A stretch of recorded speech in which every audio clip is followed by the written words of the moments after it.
There is a lot in Covenant that connects us back to Prometheus and its unanswered mysteries. However, Covenant is, for the most part, much more straightforward in how it lays things out.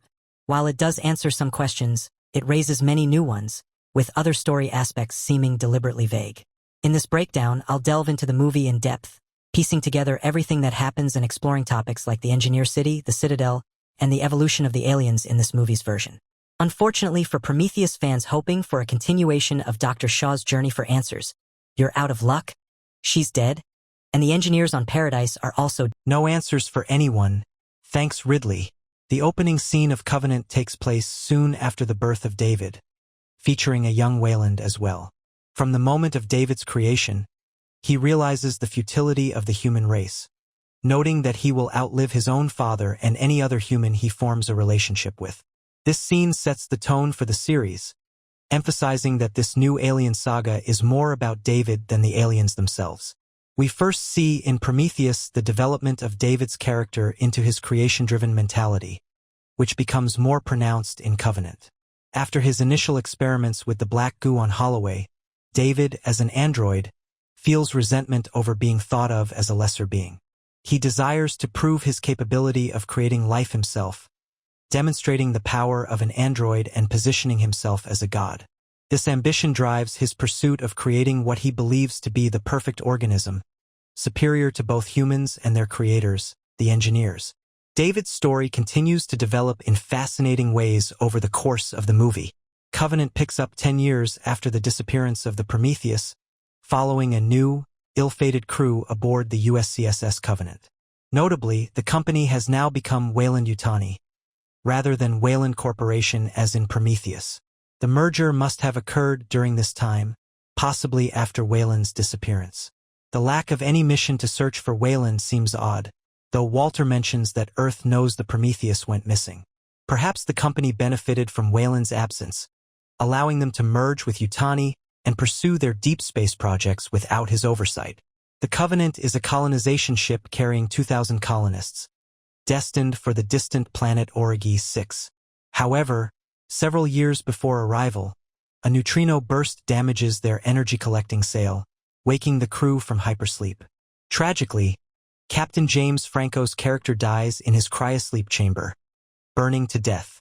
It seems odd he didn't awaken like the others, but the prologue, not included in the movie, explains that the captain was sick, which may have prevented him from waking. While repairing the sail, crewman Tennessee picks up a strange, garbled transmission that appears human in origin. The crew traces the signal to a nearby planet and decides to investigate. We know the signal comes from Elizabeth Shaw, though it sounds distorted. The transmission is shown via the same engineer technology seen in Prometheus. Newly appointed Captain Oram makes the decision to alter course and investigate, believing they have a duty to respond if the transmission is indeed human. Conveniently, this mysterious planet seems even more suitable for colonization than Origi-6, though the crew quickly learns that it's anything but paradise. Upon landing, the away team explores the surface and finds no signs of animal life, though they discover wheat growing in the wild, a human crop. This raises questions about who planted it. Based on what we know from Prometheus, it's likely the engineers transplanted wheat here as an experiment. Then we're introduced to a new form of the black goo, now appearing as spores within plants. Crew members Ledward and Hallett disturb these plants, releasing spores that enter their bodies through the ear and nose, respectively. The infection progresses rapidly, and both crew members become host to a new alien form, the Neomorph. Unlike the Xenomorphs, the Neomorphs have white skin, sharp teeth, and a more animalistic behavior. They are born small but fully formed, growing rapidly into terrifying, 7-foot-tall creatures that attack indiscriminately. These new creatures are violent and primitive, focused solely on killing rather than infecting hosts like the Xenomorphs. The horror escalates as Neomorphs wreak havoc on the crew, leading to a chaotic series of events. One of the creatures bursts grotesquely from Ledward's back, showering the sickbay in blood. Despite efforts to contain it, the Neomorph escapes and kills Ferris, blowing up the landing ship in the process. A second Neomorph emerges from Hallett and begins attacking the crew. Just as they seem doomed, a hooded figure scares the creature away with a flare. David. David, with long hair and a sinister presence, has been stranded on the planet since his and Shaw's juggernaut crashed. He leads the crew to the Engineer City, now a desolate citadel littered with the scorched remains of its former inhabitants. Through flashbacks, we learn that David bombed the city with a payload of black goo, wiping out the engineers. However, Shaw's fate remains a mystery. The extended prologue, The Crossing, sheds light on Shaw and David's journey after Prometheus. Together, they sought the engineer's homeworld. Shaw, despite being weakened by her exposure to the black goo, repaired David and guided their ship. Their dynamic grew complex, with Fassbender describing their bond as almost like a married couple. Over time, David developed feelings for Shaw, something extraordinary for an android. David's increasing instability stems from his unique programming as a prototype android. Unlike later models, such as Walter, David possesses human-like emotions, which his creators deemed a flaw. These emotions, combined with his God complex, drive him to horrifying acts in his pursuit of perfection. The movie leaves much open to interpretation, especially regarding the engineers and their mysterious connection to humanity.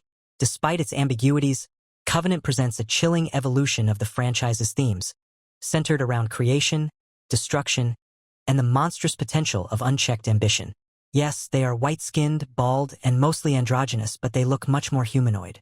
The Prometheus engineers are much larger and almost seem like perfect specimens of these engineers.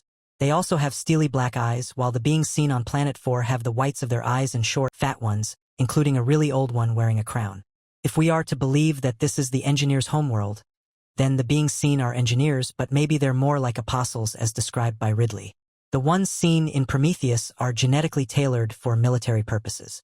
We know the engineers are all about the black goo, so it makes sense that they would utilize the same technology on their own species to improve upon it, and that's where the beefy engineers come in. There's also the concept of a larger hierarchy in engineer society than seen before, and I think we're getting a peek into that here. There would have been elder engineers featured in Prometheus who are the creators of the engineers, but the scene was cut before release. Even if cut, this seems to be touched upon by this scene. In Covenant, the engineers on Planet 4 look different because they are, in fact, a different class of the same organism, and they too worship a higher power, most likely the Elders. The Citadel also contains the Hall of Heads, a library with all of the engineers' knowledge, and along the walls are gigantic head statues, most likely in tribute to the beings that are their higher powers. This is also pretty similar to the big head seen back in the amphitheater room on LV-223 in Prometheus. While David probably wiped out this planet's population, which could indeed be the engineers' homeworld, I highly doubt that the entirety of the race was taken out, and we never see the teardrop ship from the opening of Prometheus either. So there's probably still a lot more to see with the engineers' place in the grander scope of the story. The impact of the bombing is strange too. David releases the black goo, which has an immediate devastating effect on the engineers. However, it doesn't look like the goo acts as expected. It appears more like a giant swirling cloud of spores, which form into darts or arrows and impale the engineers, turning them inside out and toasting their marshmallows to a burnt, crisp look. I actually expected them to mutate into monsters or something, as one would expect from the goo's behavior so far, but it seems to actually just kill them.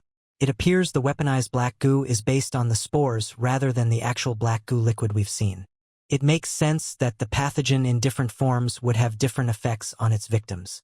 In this case, it doesn't mutate them but kills them, which is actually more efficient than turning everyone into monsters or whatever. It's still quite surprising to see this happen in that way, and the whole thing happened really quickly too. If you guys have any more insight on the scene, please let me know what you thought.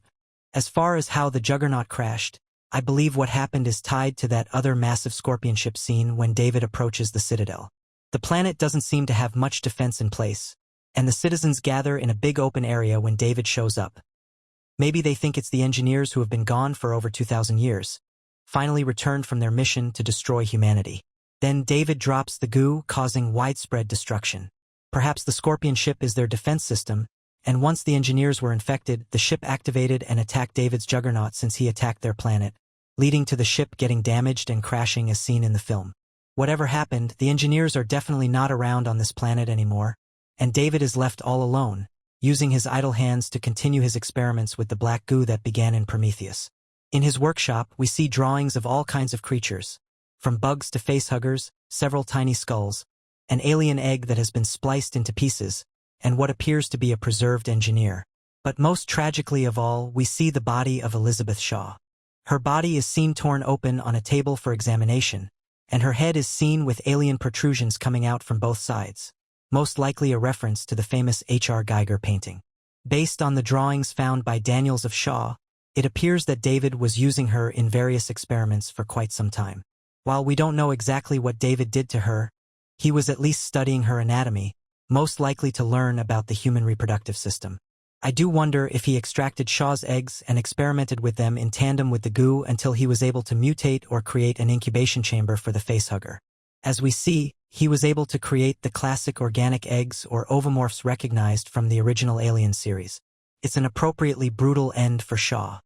If this is the case, she was incapable of producing life herself but is indirectly responsible for the creation of these horrible, deadly alien creatures. However, David's experiments were unable to continue as he was missing a key ingredient: biological material. It seems like he was able to get a hold of some at some point based on all the specimens in his lab, but I literally have no idea how, if he bombed the entire planet's population into oblivion. Regardless, thanks to the Covenant crew showing up, he has a whole bunch of new bodies to work with. David also seems to have a very strong connection to the Xenomorph and is able to control it, or at least interact with it in some way. He seems to respect the creature as being his own creation and is emotionally affected when Orm lays waste to the Xenomorph David was chatting with as a result of killing his child. He introduces Orm to his fully functioning egg chamber, and one comes to life, a facehugger emerging out and attacking him, leading to a protomorph emerging from Orm. In this movie, the plant spores produce neomorphs, and the facehuggers create a protomorph. Just like the neomorph, the protomorph is born with all of its limbs and has a much faster gestation cycle than the typical xenomorph. It takes about 12 hours to burst an alien, and in its infancy, it looks more like a toothy worm without arms and legs. The protomorph is by far our closest in physical appearance to the xenomorph, but just as with the neomorph, there are other notable differences. Beyond its rapid life cycle, the protomorph is much smoother and more organic in appearance, missing the ridges and the xenomorph's trademark biomechanical enhancements.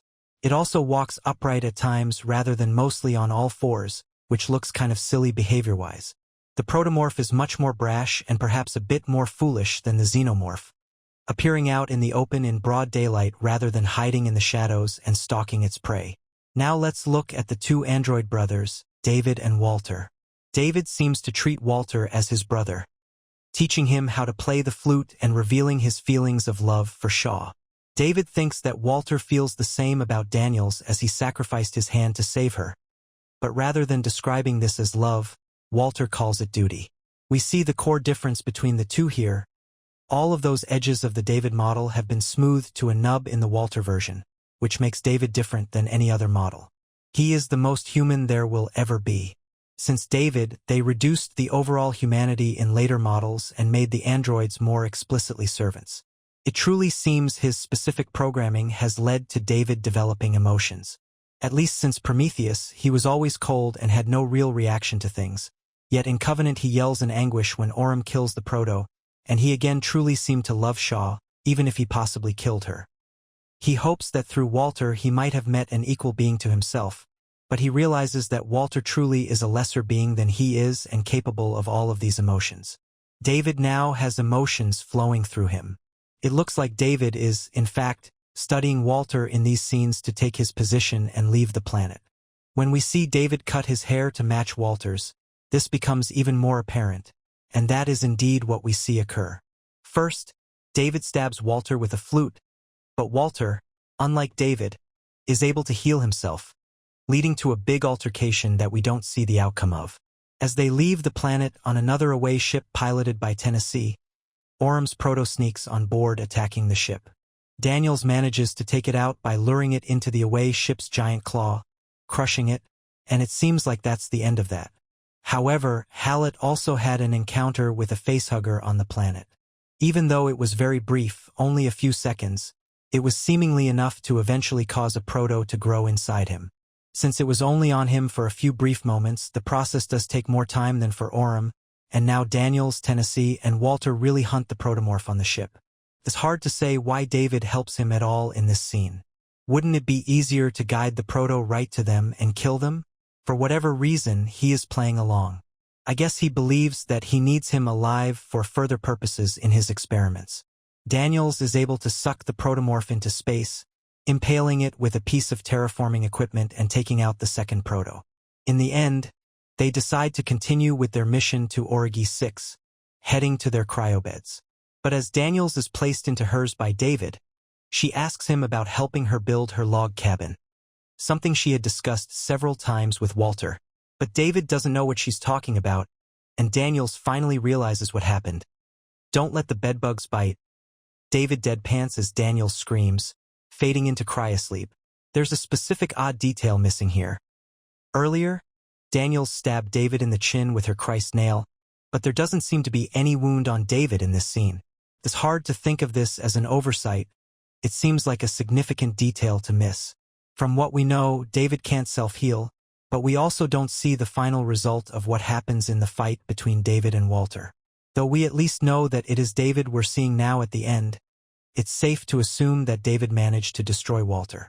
So was he somehow able to gain Walter's healing ability? Maybe David was able to implant the main source chip of Walter's, seen in the Walter commercial. We also see later that David knows Walter's security codes on the ship too. It doesn't seem like something the two would have casually talked about. So it implies that David was somehow able to tap into Walter's knowledge and upgrade his own system with what Walter knows. Taking his chip could be one way this would work. In a chilling final scene, David walks the floors of the Covenant, asking Mother to put on Wagner's Entry of the Gods into Valhalla, a song with appropriately ambitious religious overtones for David playing God. We see the thousands of sleeping colonists around him, all unknowing new subjects for David. He approaches an embryo storage area and violently coughs up a few alien embryos. Little facehuggers are seen inside. David, pretending to be Walter, leaves a transmission back to Weyland-Yutani, even using Walter's code, saying that all but 2 crew members died and the ship continues onwards towards Origi 6. Where do things go from here? We know David hasn't quite mastered his organism yet, and with a ship full of colonists, he's got plenty of genetic material to work with. Hopefully, he will finally create the Xenomorph in the next film, and it makes sense that he would include the biomechanical aspect, including bits of himself as an android, to lead to that classic Xeno. I really hope that at least Daniels or Tennessee comes back in the sequel. I want someone to finally get the better of David, as he's been on an unchecked rampage for 2 movies so far. Someone's got to finally take that bastard offline for good. It's odd too, as the end of Covenant takes us even further away from connecting back to Alien, and based on the timeline of things, it's hard to see how it will add up. At this point, the eggs in Alien were supposed to be several thousand years old, but in the story so far, we've already lapsed past that time frame. We know that Ridley has at least 2 more sequels in mind, with Alien Awakening coming up next, so hopefully, he's got something up his sleeves that will tie this whole thing together in a meaningful way.